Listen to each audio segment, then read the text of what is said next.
Welcome back to Hardball. We have one more award tonight, and it's a big one. The oddest moment in Trump world this year. There's some big contenders, of course. We start with musician Kanye West's support of Trump and his bizarre visit to the White House in October. Let's watch that. You know, my dad and my mom separated, so I didn't have a lot of male energy in my home. And also, I'm married to a family that, you know, not a lot of male energy going on. It was something about when I put this hat on, it made me feel like Superman. You made a Superman. If he don't look good, we don't look good. This is our president.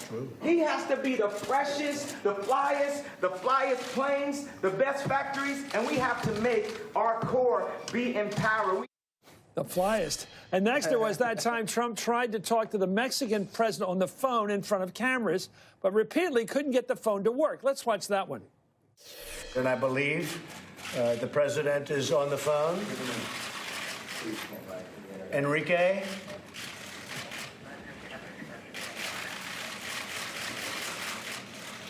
Hello?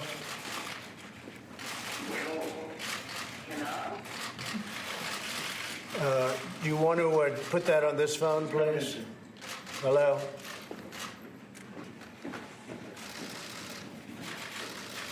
Be helpful. It seems like Saturday Night Live so often. Anyway, also in contention, President Trump's infamous walk up the steps of Air Force One with toilet paper stuck to his shoes, as we're watching right now. If you'd only known. We're back with that image in your head. We're back with our panel, Sam, Jennifer, Jason, and Dana. Well, I don't know. There's so much here. Would somebody give me a cultural backdrop, so the backstory on Kanye West? Does anybody know this guy? What's his politics? He has no politics. And when I tell you, there was no greater single unifying moment in the black community this year than to trade Kanye West in the racial draft. It was after this happened. Everyone was ready to just send him away.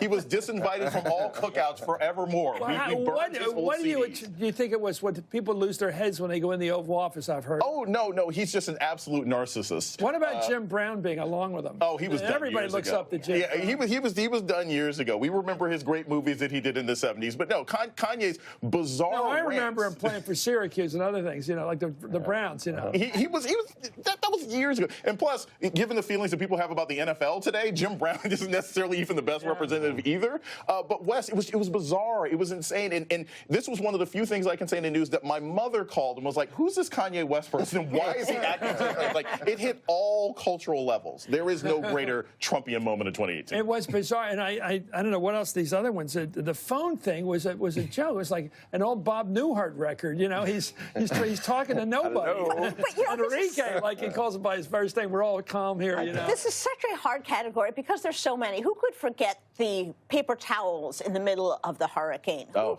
could forget him standing next to Vladimir Putin, taking his side against the intelligence community? It is endless. You're raising. How about I'm standing next to Governor Brown, who actually is coming off as very sophisticated these days, talking about you have to do more raking out here, as if he's ever had a rake in his hand. And that's the comic genius of the Trump administration. Is these things happen every day. Think about just recently in the Oval Office with Pelosi and Schumer, poor Mike Pence, wishing he could eject from the whole scene, or the president talking about how you need ID to buy a box of cereal, and people are changing their hats so they can vote multiple times. So it is very hard to pick from one of the best things about the phone episode, and this happened in other times, is he's talking on speakerphone, but he has the phone up to his ear, which is highly unnecessary. But I think it has to be Kanye West, if only because in that moment we saw something exceptionally rare, which was even Trump was a little bit freaked out about what was happening. Is this over the top? It was too much for even Trump. I think he was wondering, have I overdone this? Maybe I should dial this one back. I have a feeling that at the end of every single Trump speech or comment that you could freeze it and play the Curb Your Enthusiasm music. Like, it's always some bizarre, the beat music as well. He's just always absolutely lost. I will also add another strange moment, and this is Trump related. Like, to see Kavanaugh say "I like beer" in tears, you know, and just so many strange moments from this year. So if it's not Trump himself, he leads to other people behaving Trump. Here's a shocker. A couple of days ago, we saw a previous president visiting Children's Hospital and looking as the most natural thing and nicest thing we've seen in years. A president comfortable playing Santa Claus with kids who were thrilled. Yes. And it reminded you of a humanity in this country and a joy and a naturalness that wasn't odd. No. It was just nice. No. And now they give the award. So that's a bummer. There we go. In for fairness, Johnny. we would not treat Trump well if he put on a Santa hat. I'm not sure. Anyway, the oddest moment in Trump world this year, Kanye West running away with it, Of baby. course. Yes. With the support from Jim Brown. Thank you, Sam Stein. Thank you, Jennifer Rubin. I'm glad we only do this once a year, but we got enough for every night. Anyway, Jason Johnson, of course, Dana Milbank. Up next, I thank you.